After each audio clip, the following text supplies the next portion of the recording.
Welcome back mga kaaldab. Ito na naman po ang inyong lingkod, si Mr. Destiny. At syempre magbibigay po tayo ng pinakamainit na update po ngayon sa social media mga kaaldab. Usap-usapan na naman po ngayon.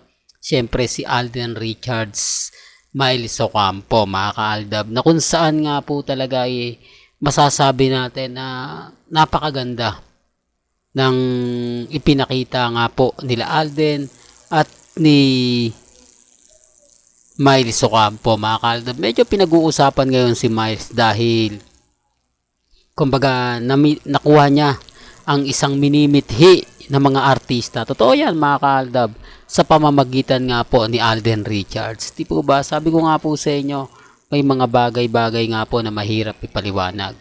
May mga bagay-bagay nga po na mahirap isabihin, mahirap magkomento, lalo na nga po kapag ang pinag-uusapan ang real life couple. Di po ba? Sabi ko nga po sa inyo dito po sa channel ni Mr. Destiny, kung ano lang naman po yung latest, kung ano lang po yung trending, doon lang po tayo. Wag po kayong basta-basta maniniwala sa mga sinasabi at bahayag po ng iba. Ang importante lang naman po dito, maging updated po kayo. Di po ba? Kaya nga po ko masayang-masaya sa mga nakukuha nating impormasyon. Katulad nga po raw ni Mengay na nasa Japan. At dito, marami po kasi nagsasabi na buong buo raw ang kwento. Simula't simula at hanggang sa dumating po sila sa Japan. Wala naman pong problema ron mga kaaldab. Gaya nga po ng pinapaliwanag ko, depende po ito sa sitwasyon. Depende po ito sa mga nakakalap nating impormasyon. Siyempre, mas maingay ito kasi alam naman po natin nalilipad ng ibang bansa si Alden Richards. Di po ba? Alam naman po natin at hindi naman lingid sa kaalaman ng lahat na madalas na nga po itong ginagawa ng pamilya Polkerson. Di po ba? Nililigaw lang po nila yung iba. Yung iba nagsasabi na nasa Singapore o nasa US, yung pala nasa Japan, di po ba? Alam nyo naman po mga kaaldab na pagdating sa mga bagay-bagay na ganyan, mahirap po talaga magpaliwanag. Di po ba? Lalo na nga po kapag may mga point na mapapaisip din kayo na tama ba yung mga nababalitaan natin? Na parang may mali. Parang si Mengay, nakapagtataka naman yung mga galawan niya, parang hindi siya. Di po ba? Sabi ko nga po sa inyo, may mga bagay-bagay na mahirap pong ipaliwanag. May mga bagay-bagay nga po na sinasabi ko ito para lang po sa kaalaman ng lahat. Sinasabi ko ito para po sa mga taong kumbaga nagre-react at nagko-komento. Di po ba? Ang dami kasi mga sinasabi, ang dami mga pahayag na patungkol nga po sa mga issue sa Instagram, sa Twitter at sa Facebook. Ako, masaya po ako. Lalo na po ngayon, nababasa natin, napapanood natin, napapakinggan natin. Tipo, real talk to mga kalda. Basta, ang sa akin lang naman po, maging updated kayo. Maging ganap, kung ano na nga po ba yung trending, kung ano na nga po ba yung pinag-uusapan. Sa dami po kasi na mga nagsasabi ng fake news, nagsasabi ng ganito, nagsasabi ng ganyan. Relax lang po kayo. Ang importante lang naman po dito mga kaaldab, lalo na po sa mga mami, sa mga tita, sa mga senyor, maging ganap, di po ba? Ako, sa punto na mga sinasabi nila na, nako Mr. Destiny, move on ka na. Alam mo naman na may mga ganito, alam mo naman na may mga ganon. Di po ba? Kaya lang syempre may mga bagay-bagay nga po na mahirap nga po talagang ipaliwanag. Mahirap nga po talagang kumbaga magsabi na ang sinasabi kasi ng mga mamis ganito. Di po ba? Ipapaliwanag natin sa mga dumadaan sa channel natin. Hirap.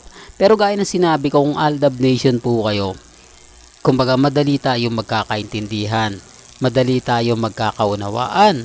Di po ba?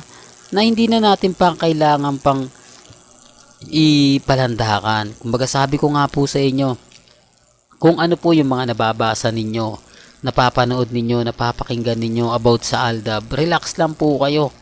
Di po ba? Hanggat na andito naman po si Mr. Destiny, tuloy-tuloy naman po yung update na ibabato ko. Tuloy-tuloy naman po na update yung mga bibitiwan natin. Kaya relax lang po kayo. Gaya nga po ng wedding ring.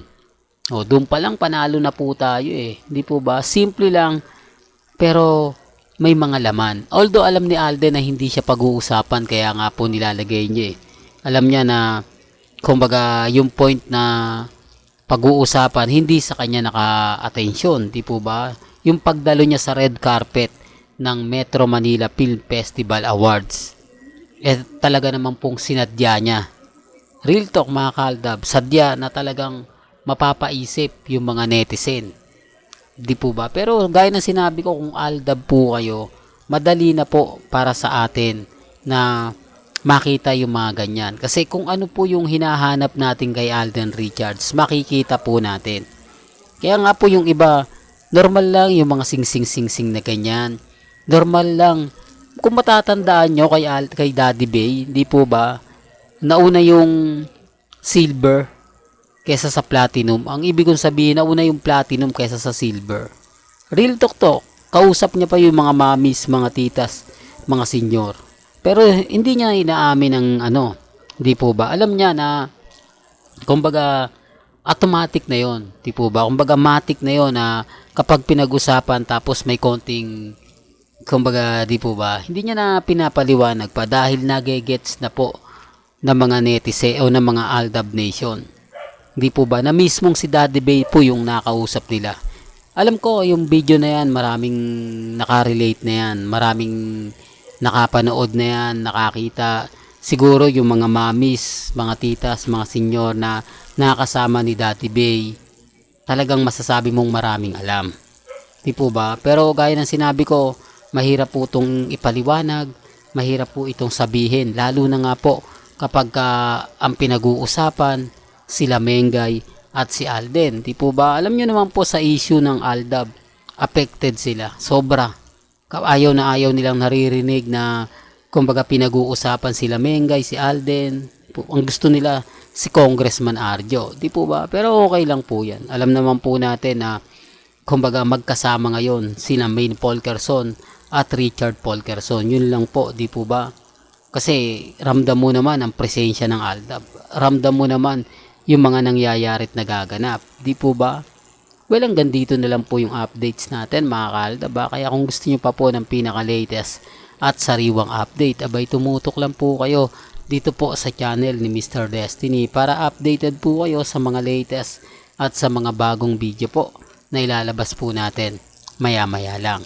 Hanggang sa muli, salamat po sa panonood at pakikinig.